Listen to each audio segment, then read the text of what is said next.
Bom dia, sétimo ano. A gente está começando a estudar a população agora do Brasil e a gente precisa entender alguns detalhes muito importantes, né?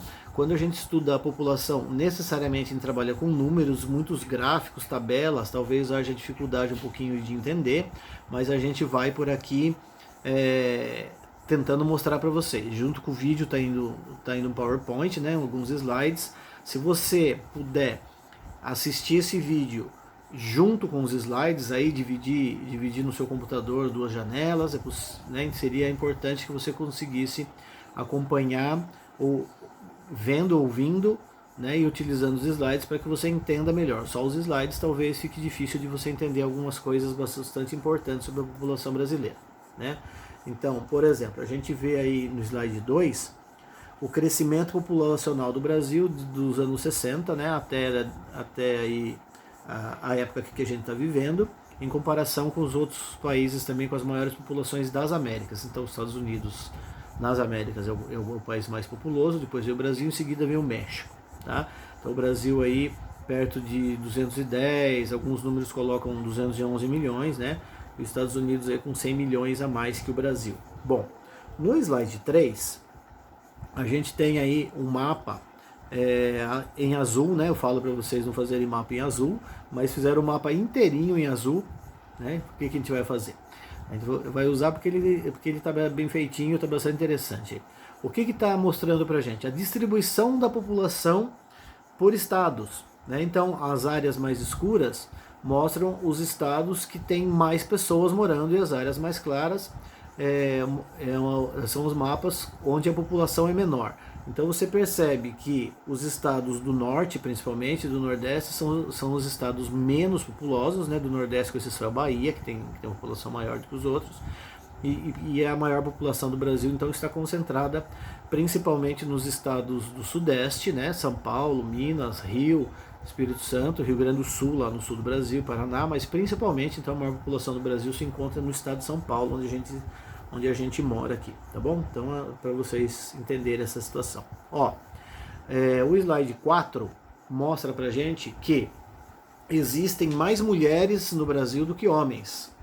Por que isso acontece? Então, são dois fatores. Um é o biológico, nascem mais mulheres do que homens no Brasil mesmo, tá? Mas existe também uma outra característica que é a mortalidade. Então, existem mais mortes de homens no Brasil do que mortes de mulheres, e a gente já vai ver por que isso acontece, tá?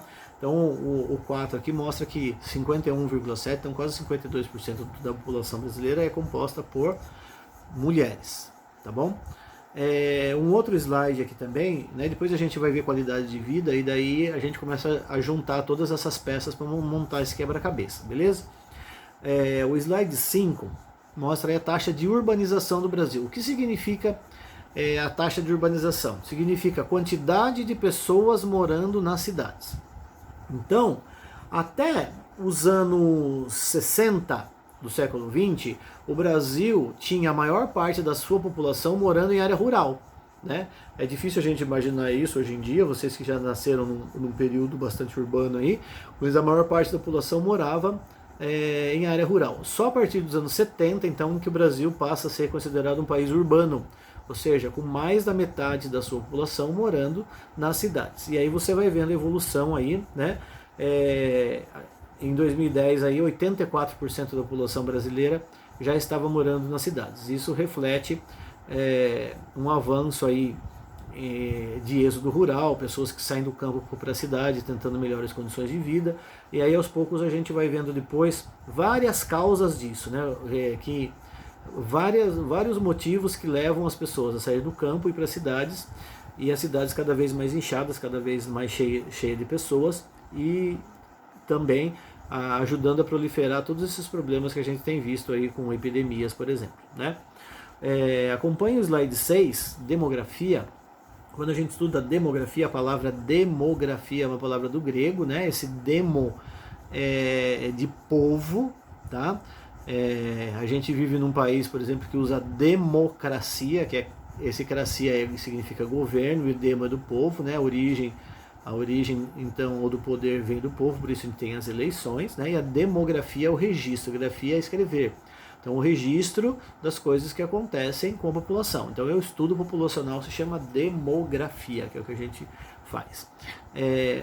Uma das coisas que se precisa fazer, todos os países fazem isso, é coleta de dados. A gente não precisa fazer isso, a gente só precisa saber ler os dados, tá bom? Então a gente vê aí taxa de natalidade, né? Então quantas crianças estão registradas, nasceram com vida, né? Porque você pode nascer também morto, nenenzinho, né? Mas então os nascidos com vida então são catalogados. Depois um outro estudo importante também para a gente avaliar a qualidade de vida é o da mortalidade, né, quantidade de pessoas mortas, e dentro da mortalidade você tem uma divisão, né, uns números que mostram só mortalidade infantil e os números que mostram o restante da população. Por que é importante medir a qualidade de vida a partir da mortalidade infantil? Muitas coisas podem aparecer para a gente aí, a gente vai ver depois isso também, né? Então a mortalidade infantil são as crianças que nasceram antes de completar um ano, tá? Então são dados bastante específicos. Bom, como consequência, a gente tem a expectativa de vida. O que é a expectativa de vida? A média da idade que as pessoas atingem em determinado país. A gente vai ver depois que quanto mais alta for a expectativa de vida, maior a qualidade de vida, né? Então as pessoas estão sobrevivendo mais, com mais qualidade, estão vivendo por mais tempo. Tá? A gente viu, por exemplo, aí os casos relacionados a Itália, quantos idosos morrendo. Por que tantos idosos morreram? Porque existem muitos idosos no país. Por que existem tantos idosos? Porque existe um país com uma qualidade de vida boa, as pessoas conseguem viver até mais tempo, tá? E aí, então, depois a gente vai estudar também o tal do IDH, que é o Índice de Desenvolvimento Humano, média qualidade de vida, tá? Então a gente vai vendo aos pouquinhos aí. Se for muita informação para você de uma vez só, mande mensagens, tá? Se você não conseguir falar comigo através de mensagem, mande para a Paola algum recado. Os pais aí, se tiver dúvidas, manda pra gente tirar, tá bom? É um conteúdo bastante complexo em termos de volume de coisas, de informações. Então, se tiver dúvida, informa a gente aqui, tá bom? Esse é um dos gráficos mais utilizados e que você vai utilizar em geografia em todos os anos do seu estudo, tá? Que é a tal da pirâmide etária, tá? A pirâmide de idade. Então, olhe aí com atenção o slide 7. Então, faça a aula junto com o slide. Então, olha o slide 7, pirâmide etária do Brasil. O que é isso? É um grande gráfico. Do lado direito, mulheres, do lado esquerdo, homens, tá? Em verde, mulheres, e amarelo, homens. Então, o que está mostrando aí? Mostrando os nascimentos e a expectativa de vida lá no topo. Então, como é que lê pirâmide etária? Você começa de baixo para cima. Você vai ver ali que tem do lado esquerdo, né, os números mostrando aí a idade, né, as faixas de idade. Então, de 0 a 4, de 5 a 9 e assim por diante, tá bom? Então, você percebe aí os números, né, a população brasileira dividida em faixas, né, em faixas etárias. Então, percebe-se aí o seguinte, a base, que é a taxa de natalidade, comparado com países desenvolvidos, ainda é alta, mas está diminuindo, né? A gente tentará fazer essa aula, principalmente quando a gente voltar para fazer presencial, tá? Ainda é grande, então a taxa de natalidade no Brasil ainda é grande, mas você vai perceber o seguinte, comparando a taxa de natalidade, que é a base lá, com o meio da tabela, existe ainda uma quantidade de mortes muito grandes. Por que a quantidade de adultos, por exemplo, entre 30 e 50 anos, é bem maior que a de idosos? Porque a maior parte da população não está chegando à idade, a chamada terceira idade. O que está acontecendo? Eles estão morrendo no meio do caminho, tá? Por que está tendo essa quantidade de mortes? O que está levando essas pessoas a morrerem, né? Aí tem vários fatores: qualidade de vida, acesso à saúde, à educação, salários, violência urbana, tráfico de drogas, acidentes de trânsito, né? Por isso que aí a gente vê ao lado das mulheres bem maior que o de homens. Vários motivos. Primeiro, as mulheres normalmente se cuidam mais que os homens. Elas costumam ir aos médicos com muito mais frequência para fazer os exames preventivos, mamografia, né? Vão mais ao ginecologista, e os homens são muito mais relaxados com relação a isso, né? Esperam passar mal, esperam ficar doentes mesmo para procurar o auxílio médico, não fazendo então a prevenção. Então esse é um dos motivos. Outro motivo que a gente tem aí é com relação à violência urbana. Os homens são mais agressivos, se envolvem mais em brigas, em mortes, usam armas. Mesmo no trânsito são as pessoas mais agressivas também, as mulheres são muito mais cautelosas. Até para fazer seguro de carro, por exemplo, pergunta para os seus pais, os seguros para as mulheres são mais baratos do que os seguros para homens, porque os homens se envolvem mais em acidentes mais graves, utilizam um excesso de velocidade maior, né? Então, os homens, vários fatores aí fazem com que os homens acabem passando dos limites, né? E encontrando a morte. Bom, 3 fatores mostram pra gente o que a gente viu ali atrás sobre qualidade de vida, sobre desenvolvimento humano, né? Então o mundo utiliza principalmente para o cálculo do IDH 3 fatores: educação, saúde e a renda, quantas pessoas ganham, tá? Então veja só, ranking do desenvolvimento humano. Então o IDH ele é medido da seguinte forma: o número vai de 0 até 1. Então 1 seria um país perfeito, tá? Que não teria nenhum problema.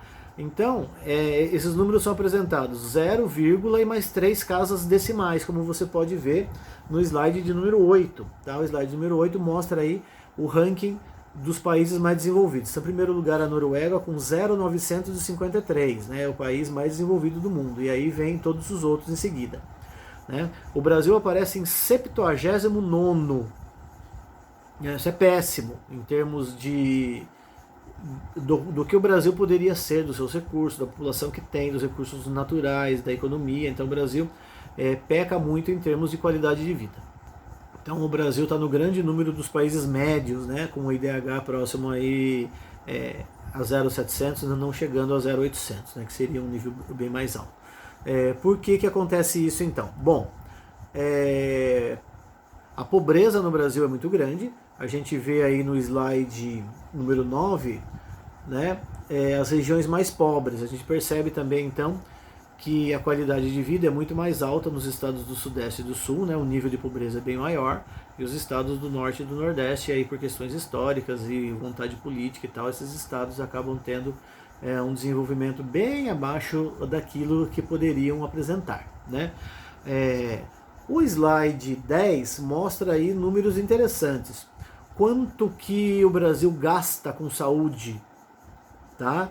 Então aí saúde pública, né? Em azul, e saúde privada, ou seja, planos de saúde, hospitais particulares, né? Médicos particulares em cinza.